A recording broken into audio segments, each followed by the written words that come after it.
que eu tenho aqui para vocês. Eu preciso voltar no tempo.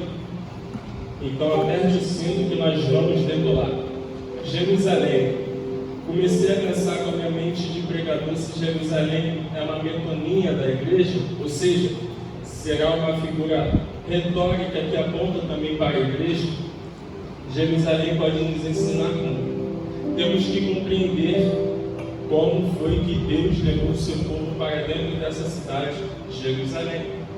Não foi com Davi, quando ele tomou conta da cidade pela primeira vez, expulsando os jebuseus de lá. Tudo começa bem antes, começa na Mesopotâmia, quando Deus escolhe Abraão, depois transforma o seu nome em Abraão e tira ele daquela terra para uma terra em que Deus lhe mostraria. De Abraão veio Isaac, de Isaac veio Jacó, de Jacó veio seus 12 filhos. Jacó com seus filhos vão parar no Egito. E depois de 430 anos aprisionados no Egito, Deus levanta um homem corajoso chamado Moisés. E é Moisés que com mão forte começa a enfrentar o faraó para arrancar o povo de dentro do Egito. Cada vez que Moisés vai a faraó, deixa meu povo ir adorar, Moisés não disse, deixe meu povo sumir daqui. Moisés só disse, deixe meu povo sair para adorar. E faraó não deixava o povo sair para adorar. Na primeira vez não deixou, na segunda vez também não. E nós conhecemos as 10 pragas que vieram sobre o Egito. E somente na última, na pior delas, na praga capital, onde todos os primogênitos do sexo masculino, tanto de homens quanto de animais, foram mortos. E aí, então, o faraó permitiu que Moisés saísse com o seu povo daquela terra. Moisés, na noite anterior, recebeu uma revelação de Deus, que toda a família que precisaria pegar um cordeiro imaculado, o seu sangue aspergido nos umbrais das portas das casas, e o cordeiro comido por toda a família ou amigos que se reuniam. Moisés deu uma ordem tão estranha de comer. Ele disse para comer o cordeiro inteiro. Não é para comer somente a picanha do cordeiro. Nem sei se cordeiro tem picanha. Não é para comer somente o carrezinho do cordeiro. É para comer o cordeiro inteiro. Para você ter uma ideia, eu vou te dizer aqui, para comer as tripas do cordeiro, para comer a língua do cordeiro, para comer o cérebro dele, é para comer todo o cordeiro. Não é para comer em forma de churrasco, é para comer com ervas amargas, para comer com pão que não tem fermento, é para se alimentar disso. É momento de reflexão. Também foram 430 anos de cativeiro, e há de ser que nesta noite o Senhor disse a Moisés: a casa que tiver a marca do sangue, o meu anjo não passará por lá. E foi exatamente assim. Os egípcios tiveram a morte e os judeus tiveram o livramento. Quando o faraó acordou pela manhã, viu seu filho morto e a pandemia de mortos sobre o Egito. Desesperado, ele mandou chamar Moisés e disse: tira o seu povo daqui. E a Bíblia diz, e Moisés então deu um grito ao seu povo. Só que Deus é tão bom que Deus não deixa seu povo perder nada. A Bíblia diz que à medida que os judeus se levantavam para sair daquela terra, todos os egípcios começaram a dar para aquele povo ouro, prata e riquezas. Eu nunca vi ninguém beneficiar empregado, muito menos escravo. Era a maneira de Deus falar assim: vocês trabalharam 430 anos sem carteira assinada, sem nenhum tipo de benefício, agora vocês estão indo embora e não podem sair de mãos vazias. Eles oprimiram vocês, mas agora vão devolver para vocês tudo que foi roubado nesse tempo. O povo saiu de lá com ouro, com prata. De onde foi que eles arrumaram para fazer o bezerro de ouro? De onde eles arrumaram para construir o tabernáculo do Senhor? Assim é a saga dos Hebreus. Irmãos, eu vou entrar numa parte do texto. Não é para você pular da cadeira, não é para você falar línguas estranhas. Não sou contra línguas estranhas, mas é momento de reflexão. Tem poucas pessoas aqui, mas aqui Deus separou essas pessoas para que a gente pudesse ter esse momento de reflexão. aquela terra a caminho da terra prometida. Esse Israel, Israel, essa nação que nunca entendeu Deus, essa nação que olhava para Deus e eu acho que eles pensavam que ele era uma espécie de monstro. Imagine você ver Deus fazer todos esses milagres, te tirar no meio da terra do Egito, onde você foi escravizado, te prometeu uma terra onde mana leite e mel, te tirar com milagres extraordinários, como o mar vermelho e as 10 pragas que sobreveio sobre o Egito, para 3 dias depois você pegar o seu líder, colocar ele contra a parede e falar: por que você nos trouxe aqui, Moisés, para morrer no meio do deserto? Lá no Egito ainda tinha sepultura, lá no Egito ainda tinha coisas para a gente comer. Olha o que eles comiam alho, cravo, cebola, pepino. Deus não conseguia compreender porque aquele povo era tão ingrato. Talvez aqui esteja o pior pecado de Israel. É claro que quando nós vamos estudar, quando Israel era arrastado para dentro de Babilônia, os teólogos vão dizer que os pecados de Israel se baseavam em idolatria, injustiça, assassinato, não ouvir a voz dos seus profetas e abandono da lei. Mas eu, Tiago, tenho outro pensamento. O pior erro de Israel foi o pecado que eles cometeram, que foi o pecado da ingratidão. Vou repetir para vocês ouvirem: ingratidão. Não tem um delito pior que esse. Por que não, Tiago? Porque para todos os pecados existe uma explicação. O que mata, ele diz: matei, é legítima defesa. O que rouba diz: roubei para colocar na boca do meu filho. O que adultera diz: adulterei por incompatibilidade de gênero. Que todo mundo tem uma desculpa para os seus pecados. O ingrato não tem. Que desculpa vai ter o ingrato que você tira da rua, põe dentro da sua casa? Que desculpa vai ter uma pessoa que você tira da boca do seu filho, da roupa da sua esposa e doa para a pessoa, e quando menos você espera, a pessoa te dá um abraço de tamanduá e fica uma espada em suas costas? Esse é o pecado da ingratidão. Israel foi ingrata com Deus.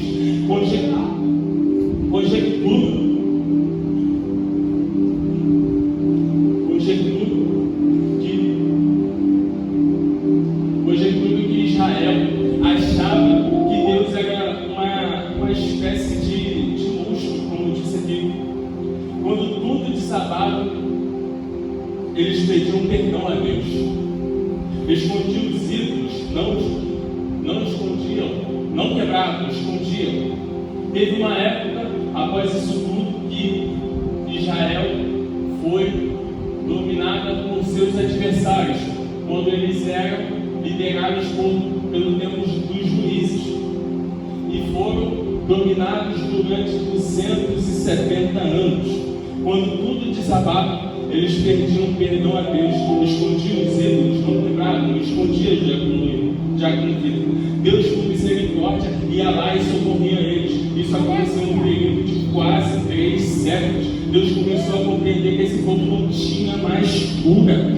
Então Deus levanta profetas fortes, levanta Jeremias, levanta Isaías. Deus começa a dizer: se vocês não se converterem, eu vou ter que dar a vocês um remédio mais forte. Até agora só foi de pirona, até agora só foi Dorflex, e vocês não estão entendendo.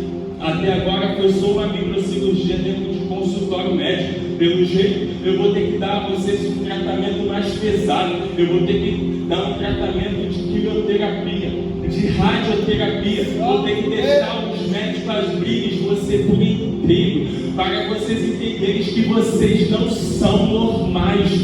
Israel não é normal. Pare com esse pensamento de que você é normal. Deixa de pensar bobagem. Vocês, jovens, não são normais. Vocês não nasceram nesse mundo. E vocês não estão dentro do mundo. E vocês não são do mundo. Que eu levantei vocês para serem um modelo daquilo que eu quero que o mundo seja. Ouve bem o que eu vou dizer aqui. Quem não conhece o passado está fadado a repeti-lo. No ano de 587 a.C., Nabucodonosor invade a Terra Santa. Por 1 ano e meio ele cercou Jerusalém. Interessante que ele não cercou outras cidades pequenas, ele cercou Jerusalém. Por 1 ano e meio ele não entrou comida na cidade. As pessoas começaram a morrer de fome, pastor Diego, até que se entregaram. Nabucodonosor entrou pela porta da frente. As 12 portas, não sei qual delas.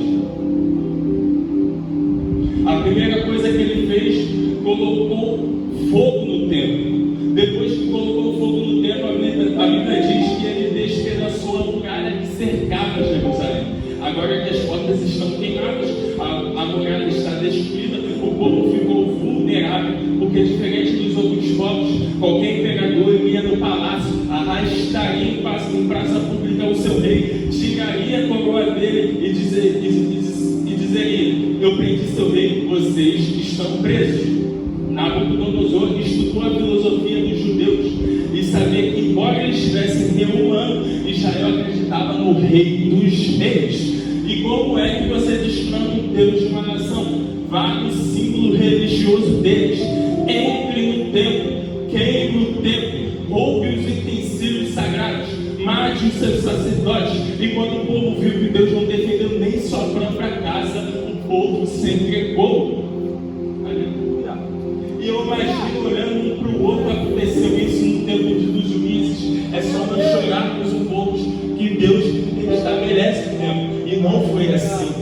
Foram levados em 3 levas para dentro da Babilônia. Na primeira, 1 milhão de pessoas. Na segunda, leva mais 1 milhão de pessoas. Tiraram da cidade de meninos inteligentes, aqueles que tinham conhecimento. Nesta leva vai Daniel, Ananias, Misael e Azarias. Ezequiel vai também no meio desta leva. Israel agora está aprisionado. E detalhe, Jerusalém está destruída e desguarnecida. Ela não ficou vazia. Deixaram os pobres, deixaram os velhos, deixaram lá os que não tinham mais nenhum tipo de aptidão para sobreviver. Os que foram para a Babilônia perderam a ânsia e vontade de viver. Você vai encontrar nos Salmos alguém dizendo assim: ei, cante um cântico de Sião para nós. E essa parte, quando eu estudei, me deu vontade de chorar. Você vai ver os judeus falar: como podemos cantar um cântico em terra estranha? Não podemos, não temos mais ânimos em nós. Passaram-se 10 anos, passaram-se 20 anos, 30 anos, 40 anos. Os que foram levados para lá adultos começaram a morrer sem esperança. Não viram mais Sião, não viram mais a cidade, não viram mais a sua glória, não viram mais a voz do Eterno, não viram mais a nuvem de Shekinah da sua glória. Eles perderam tudo. Até que 70 anos depois, líder dos Medo-Persas entra dentro de Babilônia e destrona o rei ali que estava como imperador. Ciro 60 no trono e governa naquele mundo e recebe uma ajuda de judeus que se aproxima dele e diz: o Senhor foi escolhido pelo nosso Deus para nos mandar embora para a nossa terra. A história diz que Ciro disse: eu não conheço o seu Deus. Mas alguém diz: mas o nosso Deus conhece o Senhor. Vocês têm prova disso? Abrindo o livro do profeta Isaías, no seu capítulo 44, no seu versículo 28, que diz assim: que digo de Ciro é meu pastor e fará tudo que me apraz. Desde que pus diante de ti uma porta aberta que ninguém pode fechar. Interessante é o que o livro de Isaías foi escrito 200 anos antes de Ciro nascer. Vou falar de novo: Ciro não havia nascido, a mãe de Ciro não havia nascido, a avó de Ciro não havia nascido, e Deus já conhecia ele. Eu vou falar de novo até os jovens entenderem. No livro do profeta Isaías tem um homem lá que não era judeu já comigo. Ele aparece o nome Ciro. O livro foi escrito 2 séculos, 200 anos antes de Ciro nascer. É Deus dizendo: eu levo meu povo para o cativeiro, mas eu não abandono ele lá. Eu levo não para matar, eu levo para levantar. Será quimioterapia, será radioterapia, será pancadaria, mas eles vão voltar de pé para aquela terra. São as maneiras que Deus tem de curar aquele povo. Glória a Deus! Aleluia!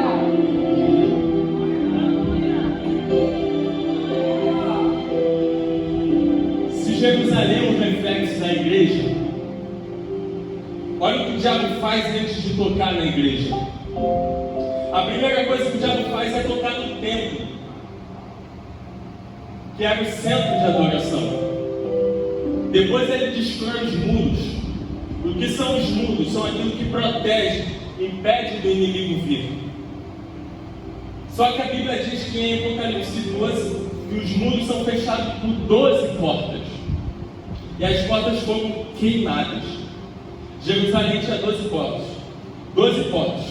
Cada uma delas apontando para algo profético. O que era a porta das ovelhas? Ela ficava perto do templo. Era por ali que levavam os sacrifícios. Quando Jerusalém foi tomada, queimaram a porta das ovelhas. E a primeira coisa que fizeram foi tirar o sacrifício do povo. E o povo sem sacrifício não conseguia agradar a Deus. E como não agrada mais a Deus, Deus fechou o coração para eles. A porta do peixe. Peixe fala de águas, de evangelismo. Peixe é um dos símbolos do cristianismo. Quando se queima a porta dos peixes, Jerusalém não tem mais o alimento que vem do mar. A igreja, quando se fecha essa porta, não consegue mais evangelizar, nem trabalhar. A porta velha, essa aqui é forte. Ela fala dos marcos antigos, das coisas de antigamente, daqueles que nos faziam temer e tremer, mas que hoje não mexe com mais ninguém. A porta do vale. O que é a porta do vale? É a porta do choro, do sofrimento, da humilhação. Não há mais humildade entre nós. As pessoas entram para dentro da igreja com o nariz empinado e continuam assim e não querem ser ensinados. E ainda diz o pastor: se pegar pesado, eu vou para a igreja aqui do lado. E se o pastor do lado pegar pesado, eu vou para a igreja ali do outro lado. E daqui a pouco a pessoa vai e abre uma igreja para ela. Porque hoje é mais fácil abrir igreja do que abrir o templo. A porta do monturo é a porta por onde tirava o lixo e jogava no vale de Rinom. Quando queimam essa porta, quando queimam a igreja, quando o céu começa a se fechar sobre nós, o lixo não sai mais e fica entulhado no nosso meio. Aí alguém pergunta: por que não tem mais cura? Aí, por que o Espírito Santo não desce? O Espírito Santo vai descer onde tudo está podre? O Espírito Santo vai conseguir descer num lugar onde as pessoas não têm mais pureza no coração, não tem mais santidade. Você pode não acreditar no que eu estou falando, mas isso está acontecendo nos dias de hoje. Ninguém mais dá satisfação a nada. Ninguém, nem ninguém. As pessoas se tornaram donas do seu próprio nariz. Não querem mais o Cristo da cruz, mas só querem a bênção que vem dele. Você está aqui nessa noite? Sei que não vai ser difícil da glória, mas é essa palavra que vai te transformar, te sair, fazer te sair diferente.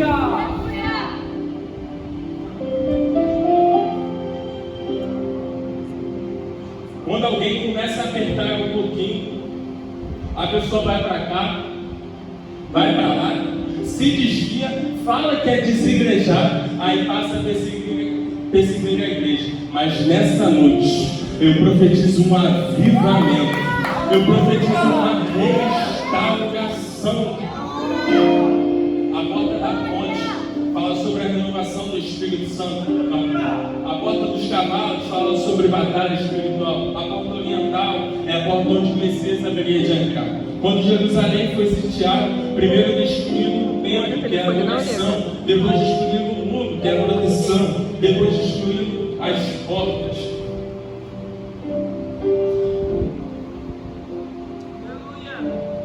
Nossas igrejas estão desguarnecidas porque a nossa adoração está minguada. O templo fala de adoração, as muralhas falam dos ensinamentos bíblicos, ensinamentos profundos. Não é aquela pregação onde você diz que você vai chegar, que você vai ganhar, que você merece. Não é aquelas pregações que olha para você e diz: ô lindinho, fofinha, coisa fofa. Aqui não é um lugar onde você aplaude quando gosta e vai quando não gosta. Aqui não é um comício político. Aqui não é a casa da mãe Joana. Altar não é picadeiro e pregador não é palhaço. E vocês não são a plateia que precisam ser animadas.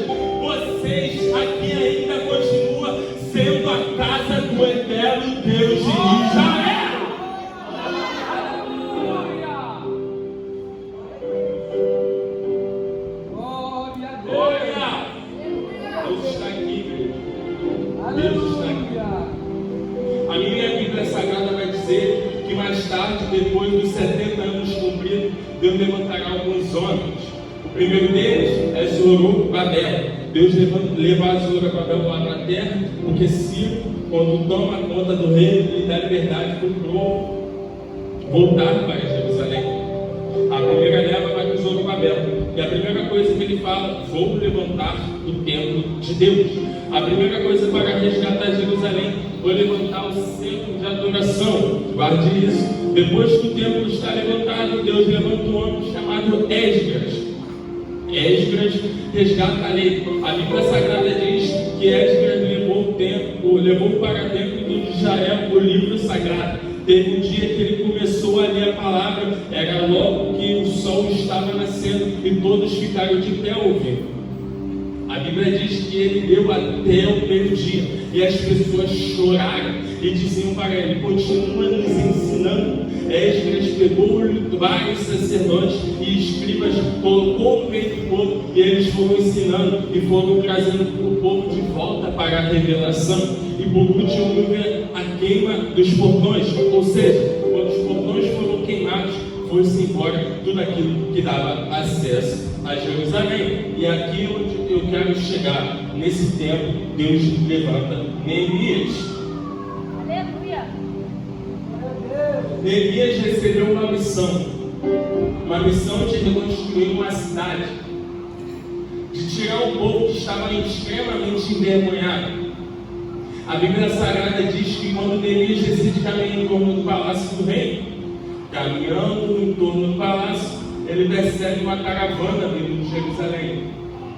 Chegando perto desta caravana, cujo líder era Hanani, ele vai perguntar duas coisas. Primeiro, ele vai perguntar como está o povo de Jerusalém. Segundo, ele vai perguntar como está a cidade de Jerusalém. Eu gosto disso, porque ele não pergunta primeiro como está a cidade, ele pergunta primeiro como está o povo. Porque para Deus as pessoas sempre serão mais importantes do que coisas. Lá fora você vale o que tem no bolso, mas aqui dentro você vale o que você é. Hanani vai falar sobre o quadro do povo. E o quadro é esse, preste atenção: o povo está humilhado, o povo está envergonhado, o povo anda de cabeça baixa. E como está a cidade de Jerusalém? A cidade está com seus muros caídos e as portas estão queimadas.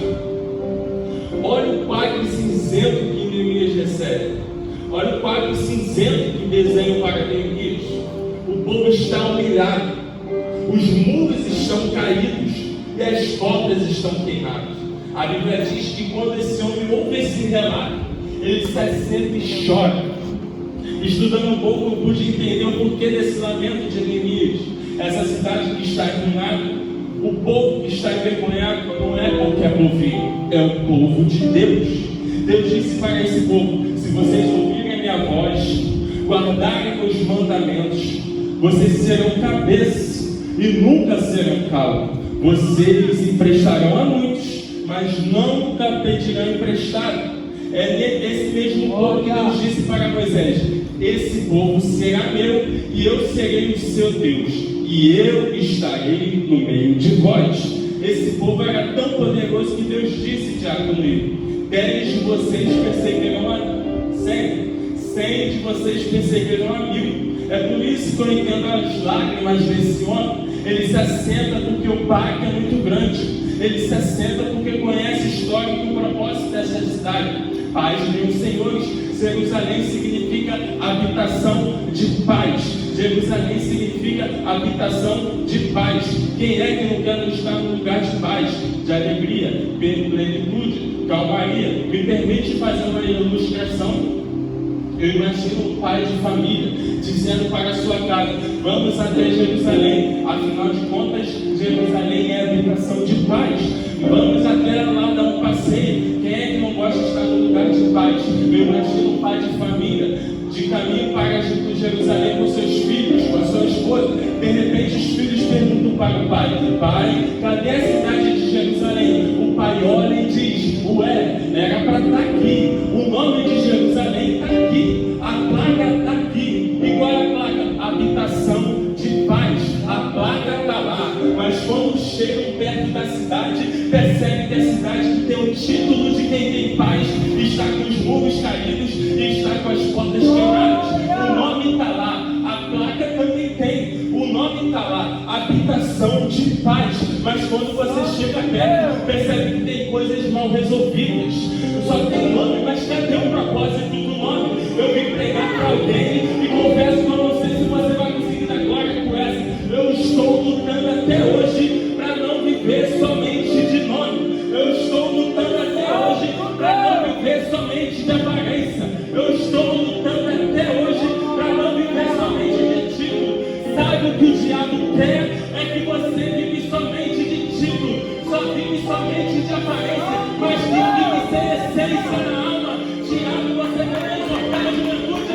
Não, eu só quero ser uma nuvem, eu só não quero ser uma nuvem sem chuva, eu só não quero ser uma terra seca. As pessoas têm que se chegar até mim e têm que ter pão para comer e água para beber. Foi Jesus quem disse: aquele que crê em mim, no seu interior fluirão rios de águas vivas. Diga para o irmão que está do seu lado, levanta a mão dele, levanta a mão dela, vambora, vambora. Diga para o irmão que está do seu lado, levanta a mão dele, levanta a mão dela e diz assim: rejeite viver somente de nome. Lá vai o pregador, mas chama assim, lá vai o pregador, mas chama assim, lá vai o cantor, mas chama assim. Eu não quero viver somente de quem tem nome. Jerusalém significa habitação de paz. Eu vim para profetizar para alguém: você não vai viver só de tudo, você não é só pedaço de tudo, você é habitação de paz. Habitação de paz. Habitação de paz. Ai, irmão, você não entendeu. Você não é pedaço de tudo. Você é habitação de paz. Habitação de paz. Habitação de paz. O diabo vai ter que ver alguém se levantando. Quem nasceu para pregar vai ter que pregar. Quem nasceu para cantar vai ter que cantar. Eu não vou viver os entulhos da vida. Eu vou viver um propósito que Deus tem na minha vida. Vem para mim. Quem caiu vai se levantar. Quem caiu vai ser restaurado.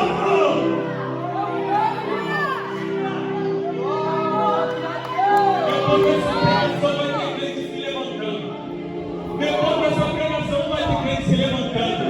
A gente precisa de transformação no nosso meio. Chega de viver mais na mesmice, com água na canela. Chega!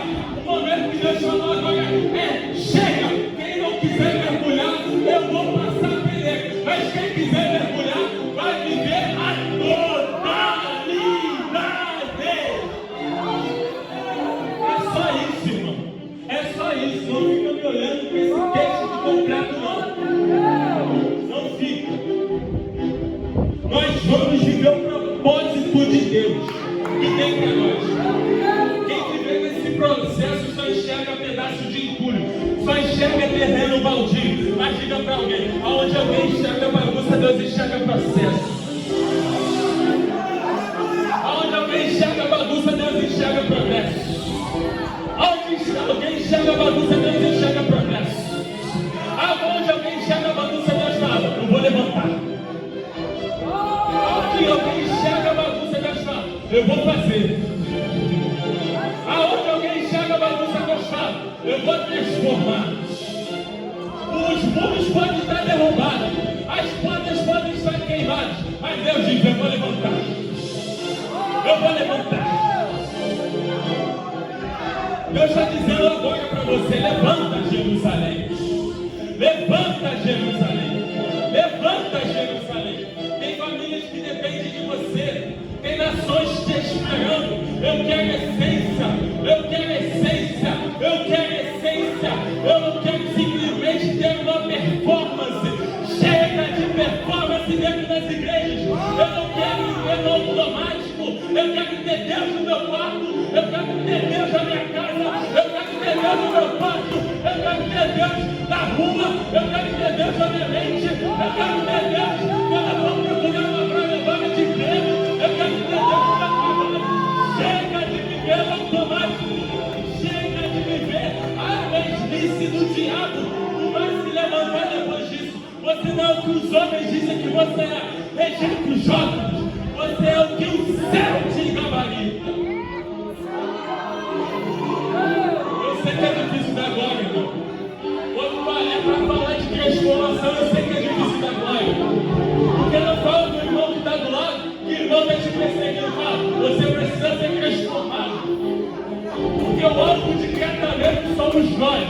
Mas aqui a gente fala, o irmão está com defeito. Mas aqui está com os muros caindo e as portas queimadas. Sou eu. Sou eu que estou com os muros caindo e as portas queimadas.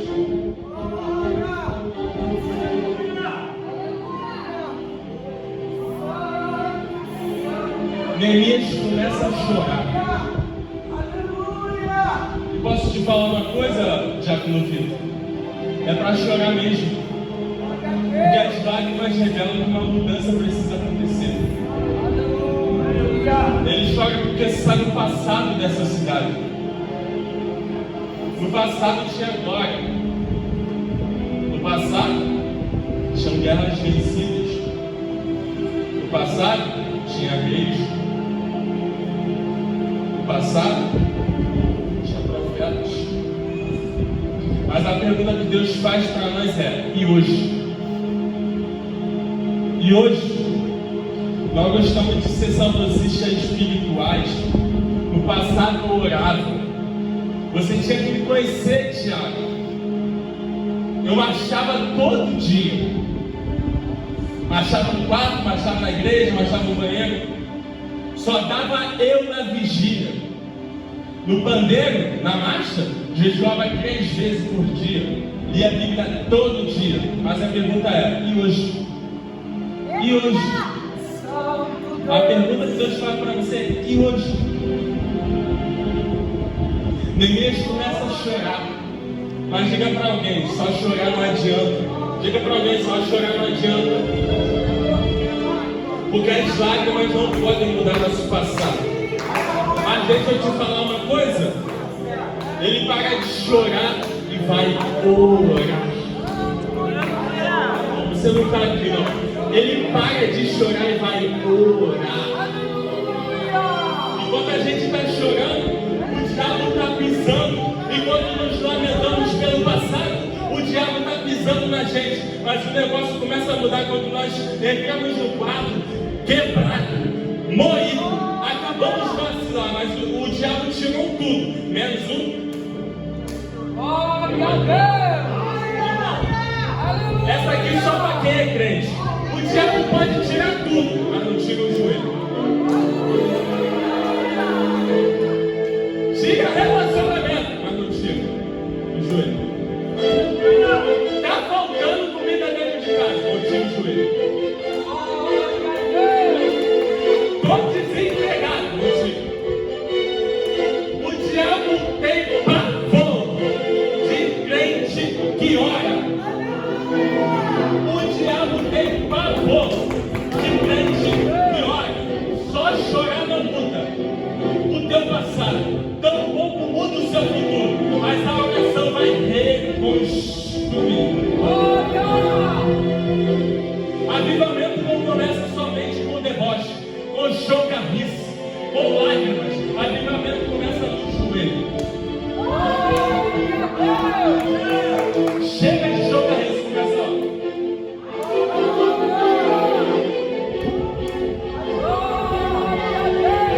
A igreja não anda mais rápido porque tem político nela. A igreja não anda mais rápido porque tem empresário nela. A igreja anda mais rápido de joelho. De joelho. É de joelho. O diabo não respeita o teu sapato de couro. O diabo não respeita teu terno da zaga. Mas ele tem que respeitar o crente que ora. Eu sinto a presença dele aqui, irmão. Eu já estou terminando, já passou meu tempo aqui. Cadê os crentes que oram? Os crentes de joelho. Acabou, meu irmão. Você vai ficar orando. Não vou falar nem para você abrir a boca, irmão. Porque quem está em guerra entende o nível da guerra. Eu não vou precisar falar nada. Porque quem está em guerra entende o nível da necessidade. Porque Abraão era fortalecido, dando glória a Deus.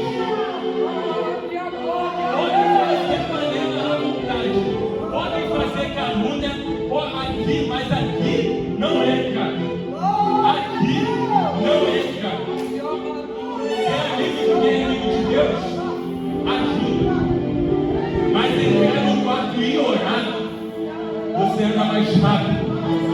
Deus para de chorar. E na oração parece que Deus convence o mesmo. Que ele tem que ser agente missionário. Repare, começou na oração. Sabe o que ele mexer? Levantar aquilo que não foi ele que derrubou. O diabo tem matado muitos jovens. As drogas têm viciado muitos jovens. O pecado tem derrubado muitos jovens. Mas eu vim profetizar. Não importa quem derrubou, você foi enviado para reconstruir. O diabo pode ter matado muitos jovens da boca de fumo, mas o Deus de Israel diz: reconstrução. Deixa bater tambor à vontade. Deixa colocar o nome da boca do sábio. Não importa quem derrubou, a igreja foi enviada para reconstrução. Para derrubar já tem muita gente. Tem um diabo. Tem um pecado. E a igreja? A igreja glória a Deus.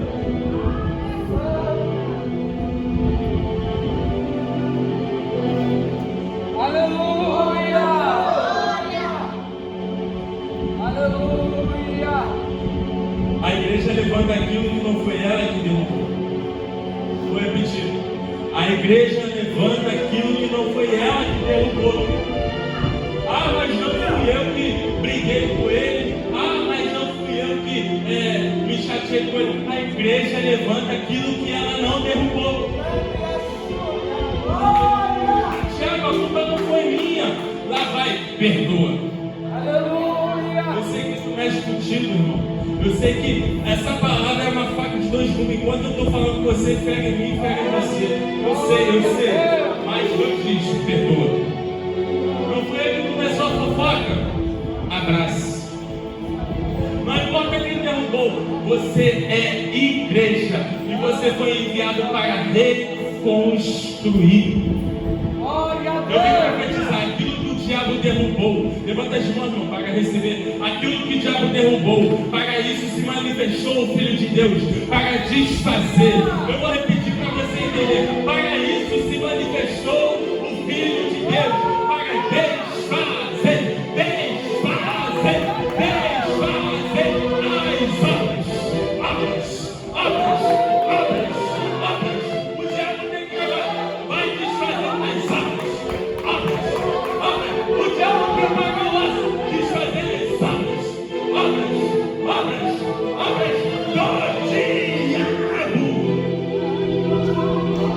Profetizando uma unção extraordinária.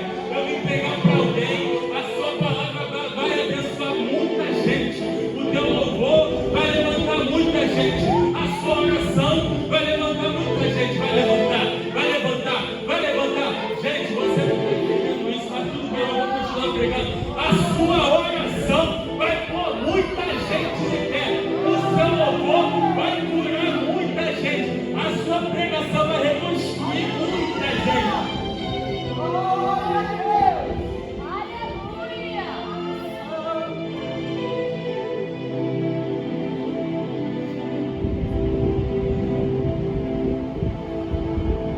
Não importa quem derrubou. Você foi levantado para reconstruir. Eu estou falando para alguém aqui nessa noite que